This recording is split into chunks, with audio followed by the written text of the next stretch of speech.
Hi everybody, I hope everyone's having a great day. This is the Stop Trading Time for Money workshop with Wayne Pelletier. Wayne came up working at world-renowned digital agencies as a designer, art director, creative director. He has helped some of the world's best brands develop award-winning design and customer experiences. In 2020, Wayne went on with his agency, Resonant Pixel Company. Today, he helps small businesses leverage the Squarespace platform to go from informational brochureware websites to transactional growth engines. Wayne has productized the Resonant Pixel Company service offerings into affordable subscriptions to deliver professional, custom websites for businesses that need to move quickly and constantly. This also protects clients' cash flow by removing the antiquated lump sum project fee model. Everybody, Wayne. Woo! Thank you. I am so excited you're all here, and I just want to say thank you to Squarespace and Jeremy and Sarah, and how good all their work is, how amazing has this day been? Like incredible, right? Yes. Sorry, is everybody? It's food coma. We gotta. Okay. Hi, Wayne Pelletier. Yeah, I've been doing this a long time, and I've made hundreds of websites, hundreds. I couldn't even begin to count them all. And the number of brands I've helped with that, and really done some incredibly impactful work as a designer, art director, creative director, like you mentioned. And that's across all kinds of services, not just websites, like email marketing, video, a lot of brand strategy and branding for really amazing brands. And at first I thought, well, I don't want another jobby job where I drive across town, don't know my priorities. When you're in leadership, people just drop stuff on your calendar and you just like your whole week is just gone like that. So it was important to me to try and bring all the work and the experience I gained at fancy pants art, design studios and agencies, and bring that to small businesses. They wouldn't normally be able to have access to that. They wouldn't even begin to have a budget.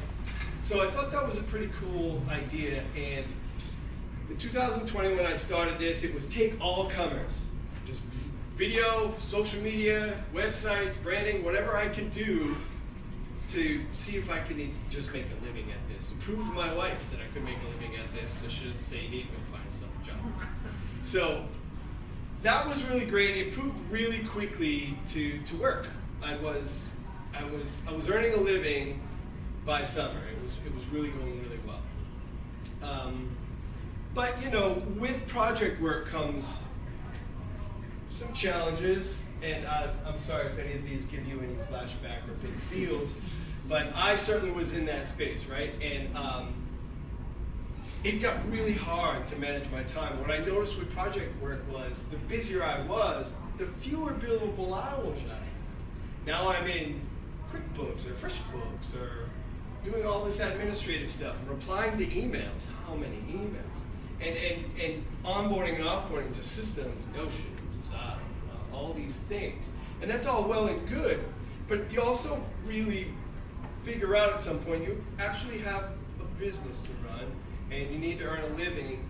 And the process, the ebb and flow of project work, right? There's some of it is seasonality, and that's not great. And sometimes you have, yay, I have 3 projects and I'm busy for a few months, and that's fantastic. Maybe a couple of quiet months and you just eat ramen, right? So I just was so frustrated by that, and it wasn't great communication with the family either. When you're not quite making ends meet during in between large projects or payday when a long-term project gets 50% up front, 50% when it's launched, right? And some of those things really became difficult. So what I thought was, let's productize the service offering. And I looked at some people that have done productization. And what I love about having transitioned my business to a productized service is the predictability and consistency is just insane. Making decisions about running my business based on cash that I 100% can anticipate getting is very different than making choices for my business based on what my prospect list is and what I think my close rate's going to be, which are not solid all the time, right? So And the most interesting thing that happens is when a launch of a website isn't the end of an engagement. For the productized service, it's the beginning. You're just starting investing in that business and that person who you communicate with at that business, in their success. And when you do that for people, they become friends. I get text messages. I get 3 text messages from clients. Have a great day, man. I hope your talk goes well. Like friends, advocates, referral partners, and you grow your business together because as an entrepreneur, you can talk about entrepreneurship because now you're forging a path together. So I have to define productized service, and basically, to oversimplify, they just need to be able to click buy now and engage with your business. That's it. No phone calls. I don't do proposals. I don't do estimates. I don't do invoices. Screw all that noise. Screw all that time. I want that time back because nobody bills for that time. What are we even doing here? So basically, I built a productized service, and to get a little more into the weeds with the productized service, I think it says, to click buy now and just engage. To do that, the proof has to be a little bit different, and I'm going to get into that in a second. But the 3 points that you have to execute against in order for the first point to be successful is that teachable means you have to be able to teach someone every part of your process, from onboarding to delivery to ongoing value creation. And sometimes that means relinquishing quality control or quality assurance. That's probably later in the game for most of us. Sure as hell is for me. But the whole point is, if you can't teach it to somebody, you haven't built a system, right? Valuable is critically important, and we're going to actually lean into that here in the next couple of slides pretty hard. That means creating something that is so unique, it's not competitive. You don't even have any competition. We're not even having that conversation, because what you've generated that depicts your service and who's providing that service is so valuable, and you've illustrated it with such clarity. It's obvious. Why wouldn't they click buy now? And then to be repeatable means it's something that they would need to buy from you or engage in you with over and over again. It can be long-term project, short-term project, like email marketing, they gotta buy every month, right? So as long as it's repeatable, so it can be a project, but it can also be access, just access to you. That can also be productized, so doesn't have to be an outcome. Okay? So we'll cover, and I think make sure Sarah liked the fact that I put toolkit in my slides somewhere, my compliance programmatically. But we'll cover all of these, mostly packaging, pricing, and process. We'll get into pitfalls. So from a packaging standpoint, and there's nothing here that is unique to a productized service. Every business has to do these things, but you do come at it a little bit differently. So when you're thinking about choosing your customer, niching down, sometimes we call it customer avatar or profiles. When you're building your best customer model, the way I backed into it was what things have I done in the past? And I've done a lot. Like, what conversations kind of gave me energy and which ones just sucked the life out of me? Let's just do fewer of those and more of the former. So that kind of where Squarespace comes into play. You know, it's delightful to use. If you've banged on very many CMSs, or even CRMs for that matter, you've seen the absolute disaster field that is out there for you. So it's really important to choose your future. To me, just choosing the conversations that I want to have, the ones that are with people that I enjoy talking to, that align with my ideals or align with to align the product and the deliverable to their business in a really smooth way. And that helps you put together your unique selling proposition. Once you know who you're selling to and who your best customer and what they look like and sound like is, then you can lean into your your USP. And look, you have a monopoly on you. There's nobody that does what you do the way you do it, with your experience in the spaces you have experience in. Nobody delivers the way you do. Nobody has your workflow. Nobody has the ending conversation with a brand or a customer the way you do. Nobody can do what you do the way you do it, period. Let's take that. Let's take pieces of that that are unique, that illustrate, that communicate to people how that is and why that is, and pull that forward into a story, right? And the way you do that is packaging up you, how you do, and the way you do, with the things you do it with. So pulling forward features from the applications that you use, now you're starting to build an inarguable story, right? And here's an example, SSL and domain privacy. Squarespace just throws them into your subscription, right? And it's part of the program, because why take on the extra friction? I get it. But every discount host and registrar, and I use the word discount deliberately, charge for that, right? This isn't expensive, this isn't hard to do. But you are taking away a couple of points of friction. How many times or in how many places can we take away small points of friction to simplify? Because these people, these businesses, have a business to run. They don't want to be on a phone call about why is my website down? Why is it covered with ads that aren't my stuff? Like, the whole point is to pull features from all of the applications that we use to support our brand, our personal experience, in order to tell a story that is so unique they can't not, right? That gets you out of the propose and the estimate game. That's what I mean about clicking buy now and checking out and just engaging in business. So that's why we just want to create one. I switched too quick. If you decide to try doing this, create one offer. One. Not one with caveats, not one with add-ons, not two, not three, just one. And I'm going to show you why in a minute. So we're trying to move people from billable time, right, trading time for money, into value-based pricing, because a productized service absolutely stands dead center of value-based pricing. Is there anybody that's not intimately familiar with value-based pricing? I will give you 30 seconds.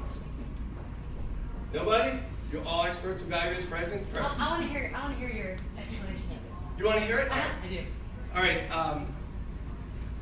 When you remove time from the equation of the value of what you provide, or the final price of your deliverable, right, and you price the business. So different businesses may need a 10-page website, but one business makes $1 million a year and one makes $20 million a year.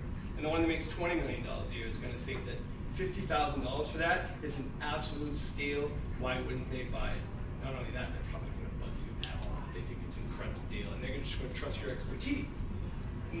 Meanwhile, someone's going to pay $500 for a 10-page website. Is going to be like you're carrying around in a pigback all day. They are going to be on you, and it's the same amount of work. It's the same product. It's the same service offering, but it's two different avatars, right? So you can charge different businesses different amounts of money for the same amount of work. You're just changing who you're talking to. So that's value-based pricing, is pricing the business. I think this project is worth X to this brand, and that's what I'm going to give them a proposal for. If they don't like it, it's not my problem. Right? So that's value-based pricing. That's how to do it. I'm not the judge of it. I just wanted to hear what you had to say. Yeah, well, it's important, right? I mean, we interface with SaaS businesses and lots of different businesses that charge subscriptions, right? Squarespace offers subscriptions as well, some annual, some monthly. And I think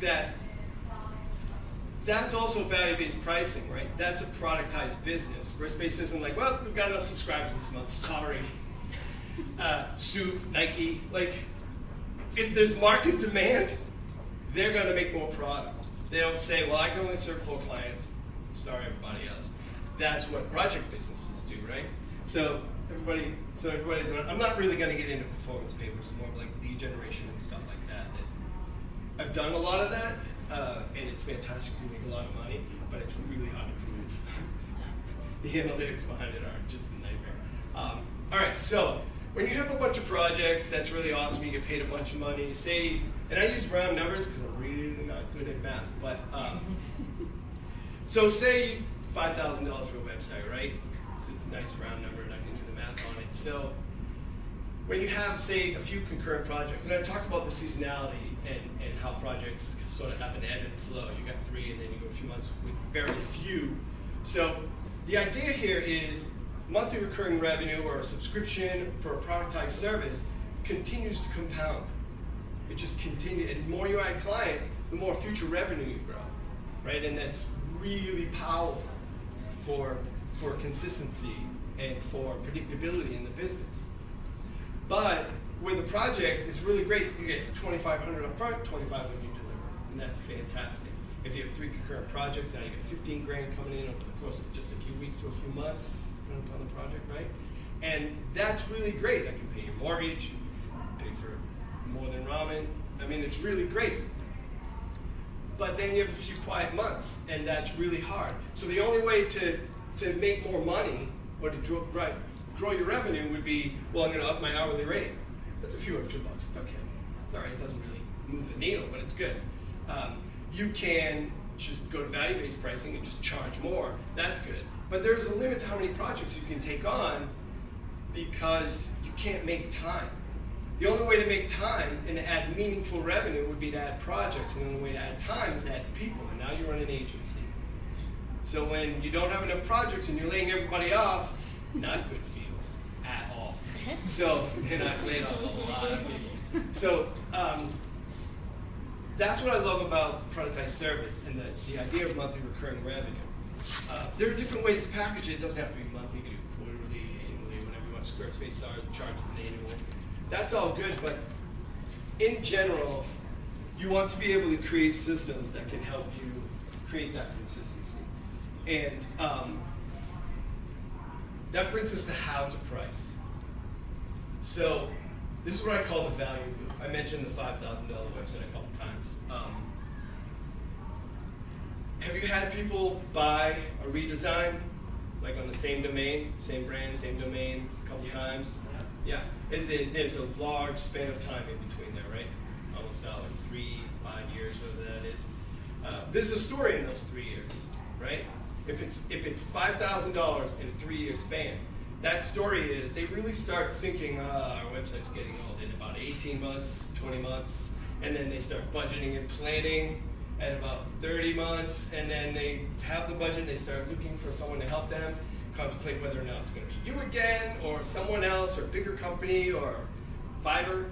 Now, that's all well and good, but when they execute in year 3 on that, and they come back to you and you make them another website, that's not 2 websites in 3 years, right? That's 2 websites in 6 years.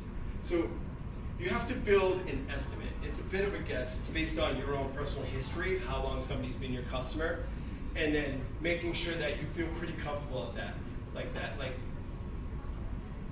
I sold a kayak to a gentleman via Craigslist a while back, and we got to talking about what we do.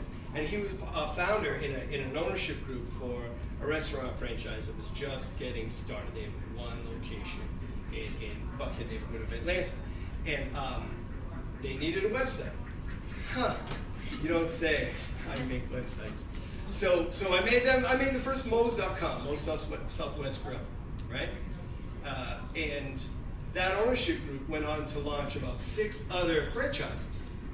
And then he branched out on his own and launched some more franchises. And that was in 2002. So I estimate all the websites I've made for them in the last 21 years is about $70,000, which is nice, and I am grateful for that 70 grand. I don't have any of it. But if I had just been charging, what do I put here, $278 a month, something like that? I would have $240,000, and he would have never written a $5,000 check to me, right? I literally, by charging project fees, I'll have so much money on the table, man. It's crazy. So that's how good monthly recurring revenue is at compounding if you just continue to add these relationships. I've got multiple relationships that are well over 10 years long, and those are incredibly valuable. And that's how I base my loop to say, okay, if someone's gonna have 2 websites from me over a span of 6 years, then what can I charge per month? The less you charge, the more pressure that puts on process. So be careful not to come down too much. But in general, you charge what you think is a good value and the right package to your best customer model. So whatever it is, $500 a month, $1,000 a month, $5,000 a month. That's what this equation is, right? And this is pretty similar to what Design Joy does. And I know it's arguable as to whether or not that is productized because it's really an access plan. But if you can't serve more customers, then you're in the same boat as a single project business. So that was a little arguable. That's why that one's pink, this one's green. All right. So, and I want to have a nice long Q&A, so I'm gonna pick it up here because I'm not talking fast. So process. Let's get into accounting because yesterday's wasn't enough. Now, I'm just going to touch on this really quickly. There's 2 methods of accounting. You have the cash method and the accrual method, right?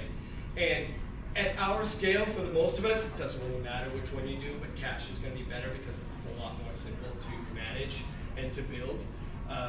But it's not as detail-oriented. So at scale, you move to the accrual method because it accounts for future revenue and expenses more accurately. So if you have a lot of credit card transactions, every public company, including Squarespace, uses the accrual method, I guarantee.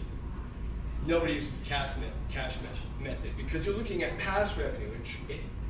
Unfortunately, past revenue is not actually an indicator of future success.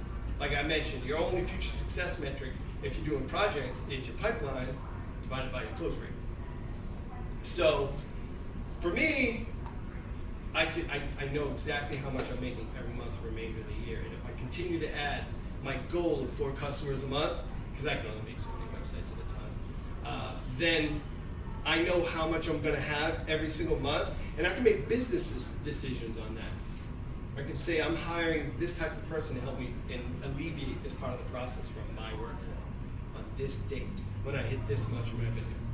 I know exactly how much I'm going to be able to pay myself then because I know how much is left. Like I'm spending future revenue in my mind by designing the business that I want to run with actual money. So, and the only way you can do that is to systemize. Now you have to be a systems thinker. You have to be a process brain. I'm always disappointed when I get an email. Not because it goes ding and I don't actually want to answer any emails, but because that's an indicator of something that I've missed in my process. That's all that's telling me. Yes, I'm going to help them through whatever we need to go through and answer them and be friendly, but I'm also in the back of my mind going to do. If I get 2 of these, that's a pattern. I need to fix my process. So, because the process always breaks down at the beginning. If you get a problem near the end, that deliverable, you didn't ask the right person at launch.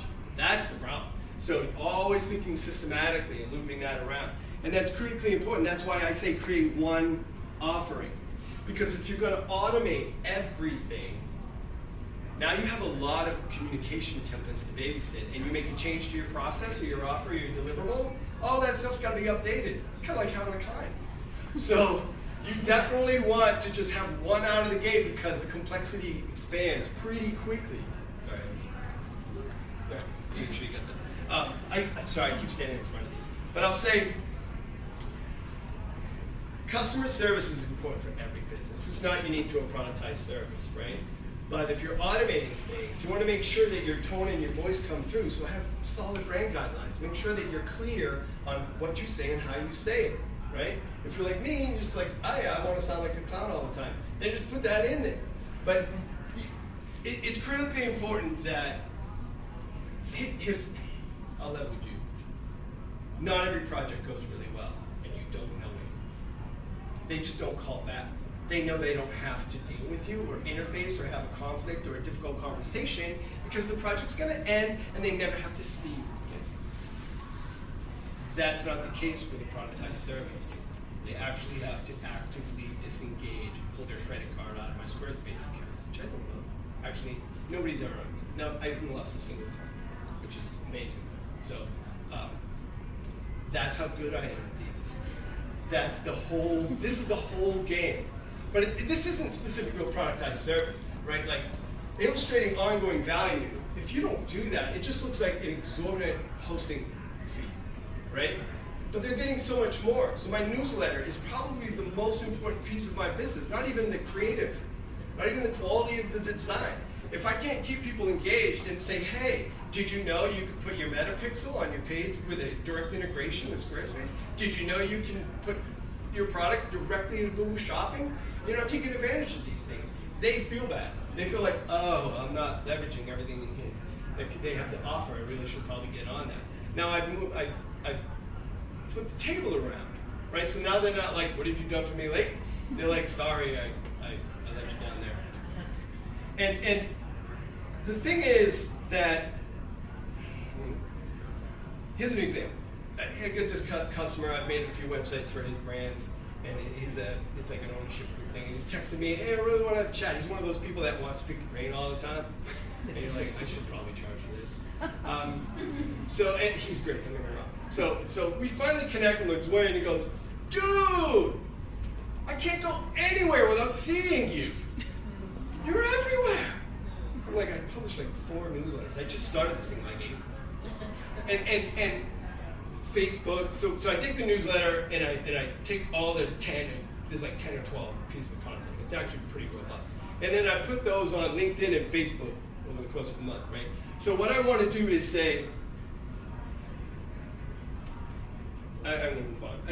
Let me finish that story and say that people want to be part of something. They want to feel like they're with an expert. They want to feel like there's momentum, right? And it's not hard to do that. You've just got to follow through with the content and prove to them that they've subscribed to something that's meaningful, right?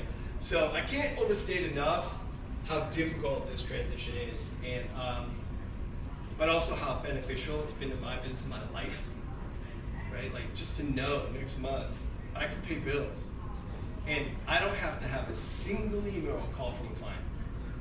And some months are quiet. Some months, not so much, especially around holidays and stuff, right? So find a mentor, a coach, join a community, find some people that have done something like this before, so you don't feel like you're doing it alone.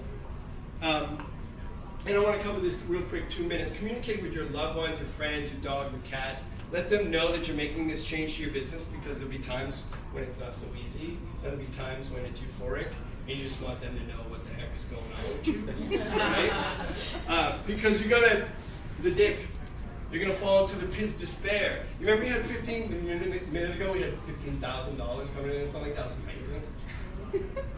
Even at $500 subscription, you only have $1,500, and you can't pay your bills with all of that, most of us, right? So there may be times, so I don't know, you have a rich uncle, loved one, or a spouse that has a real jobby job, or a bunch of savings, that's really great too, so that you can see your way through, because while it's an easy math problem, say I need to add this many customers in order to get to this much revenue so I can level out, right, and come out of this pit of despair, it's really hard to not make enough money for a bunch of months as you prove this out, right? So have maybe some other projects, just not ones that are so big that distract you from accomplishing your goal.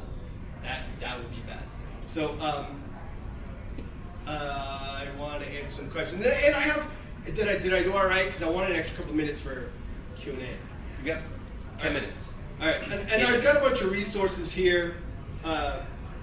Take a photo of that. If you message me, email, form on the website, newsletter, or hit me on LinkedIn. I'll send you this slide, and there's more resources as well. Also, I'm going to blow this out in like a full-blown course. Like I'm going to take each one of these slides and make it like a bunch of content. And I want you all to have it for free, not just in beta and not just in a channel that I'm going to create so we can have a feedback loop, But also, once it's up and it costs real money, y'all get it free forever. I don't. Let's build something and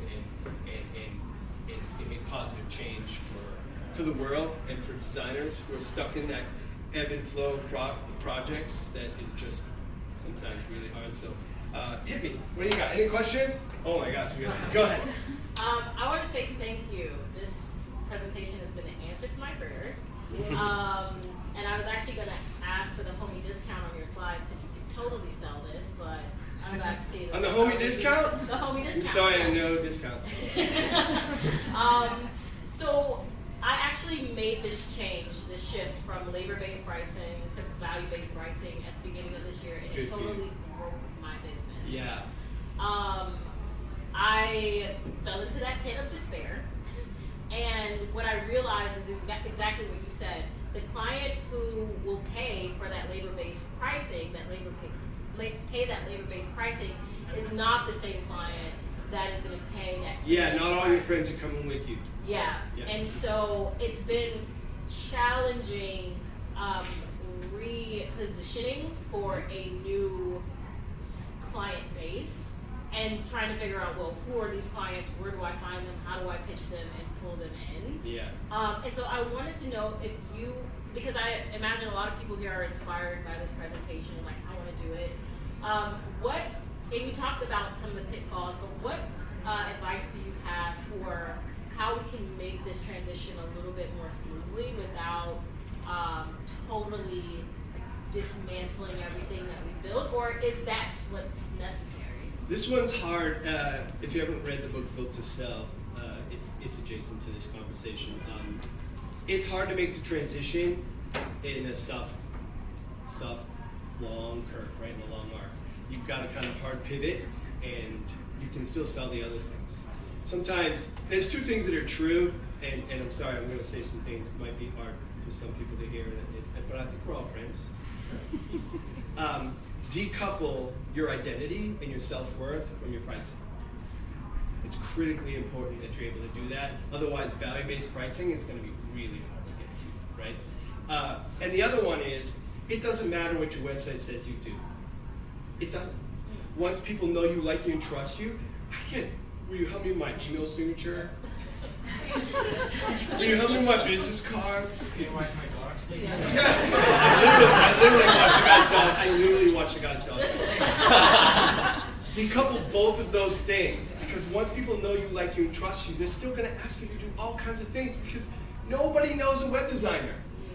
They run a business doing kitchen design or yoga studios or selling sunscreen or whatever it is, right? We ghost clients way more than they're going to bounce on us. That's why I have zero attrition. They just don't, it's not that I'm special, they don't know anybody else who does it. Go. How do you manage scope creep? Scope creep? Yeah, I know it's good. Oh, I know. I don't. Okay. I have unlimited updates, unlimited pages, unlimited work. All you want, you put it in there. I don't care. It's all included. Unlimited revisions, it doesn't matter. And it somehow balances out. Yeah, because there are a lot of months where people don't need anything. Yeah. And I'm just taking their money. It's a cruel way to say it. Well, I want to get you put your hand up a couple times. So is there a difference between like this productizing versus like a retainer? There is. is. Like, explain the difference? Yeah, it's nuanced, but most retainers are based on how much time. A lot of companies, especially like big or SEO or advertising, like paid search, digital marketing companies, will charge a retainer. It's almost always based on the amount of time that it's going to take to service the account. I don't care how long something's going to take to service the account. I want the account to be successful, because I didn't get into this, but the slide said lifetime value. I'm more interested in lifetime value, right? That guy, Matt Andrew, one of the founders of Moe's, we've been friends now, and I've made him half a dozen or more websites over the course of 22 years. That's what I want. I want more of those. I don't care how. If a website is 8 hours or 20 hours or 40 hours to get done, that doesn't matter to me. They're still just going to pay me $280, but they're going to pay me that. in perpetuity. Go. Well, this is a perfect segue. What if you just finished their site, and then they're like, I'm out. I want to pay you. I don't know, nobody's ever done that. I know. I don't care. I have a couple clients that they want to own the Squarespace account because I cover the Squarespace fees, and I own the account the bulk of the time, 4 minutes. I would say that Oh, so you never give them the ownership? if they want it, I will. Okay. I think But two see, people have do you ever even asked. Do you have a minimum that they have to be subscribed? No.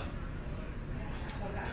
No, unfortunately we have some straw man arguments in our industry. People don't bounce from agency to agency. It's way too much work to gather all the things you need to tell the new agency to even make that transition. They don't want to do all that work.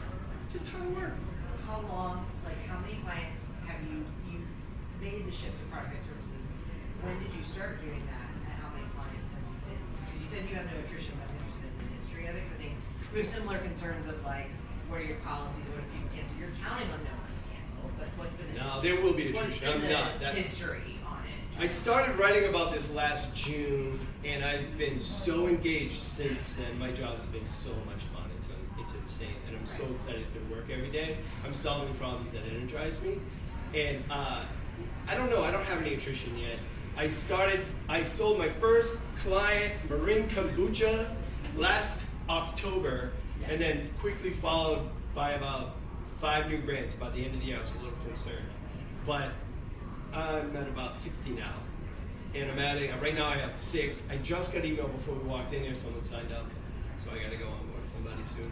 But look, I didn't have to do anything to get somebody to sign up. I already did the work. Thanks, Wayne. This is a little bit different because when I designed my first site 3 years ago, I tried to do this. I tried to charge her. This is gonna sound crazy. I was in high school. I charged her $20 a month over Venmo, and then I covered the $12 Squarespace fee, and I kept $8. Sweet. Score. Whatever, man. It's a happy meal. Yeah. Say what you want. Yeah. And so from scaling from that, and I really like that idea of unlimited updates. I'm going to keep going and whatever. Yeah.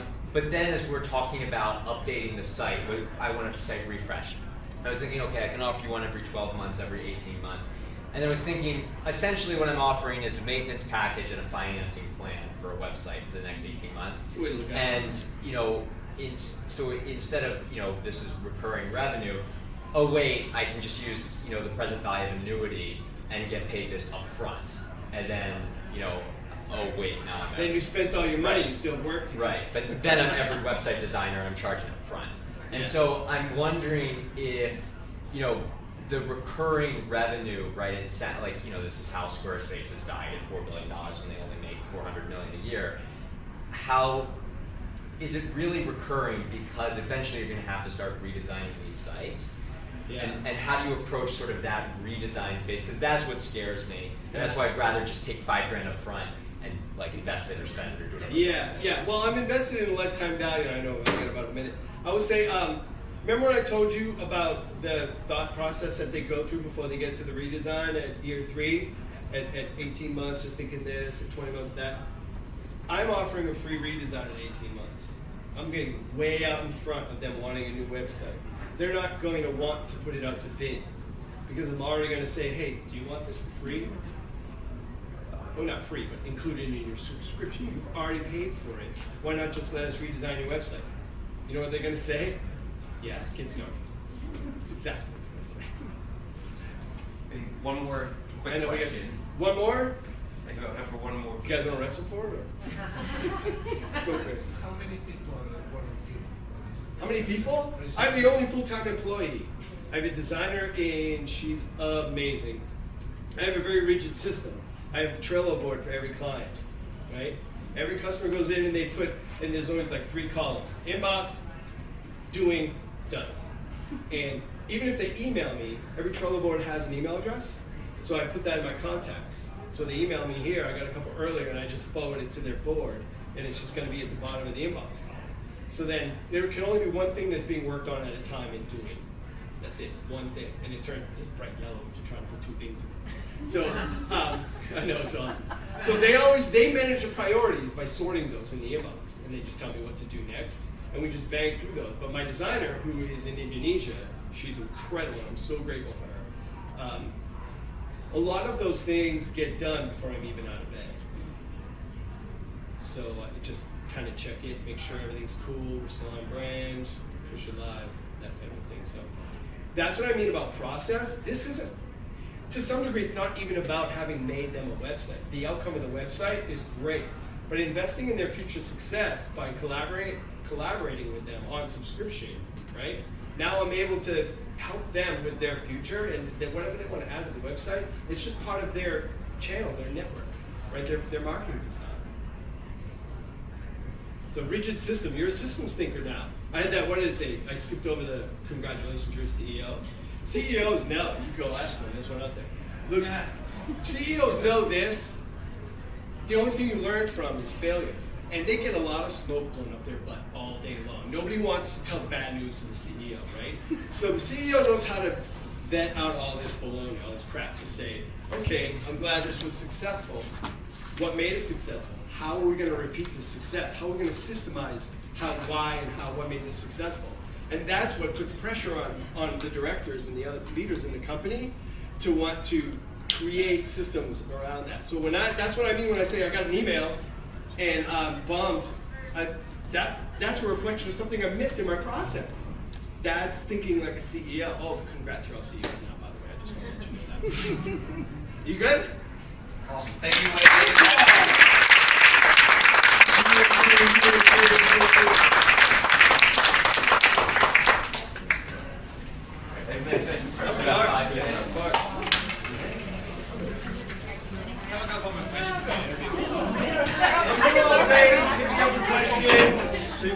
You can get me. I'm still here for you.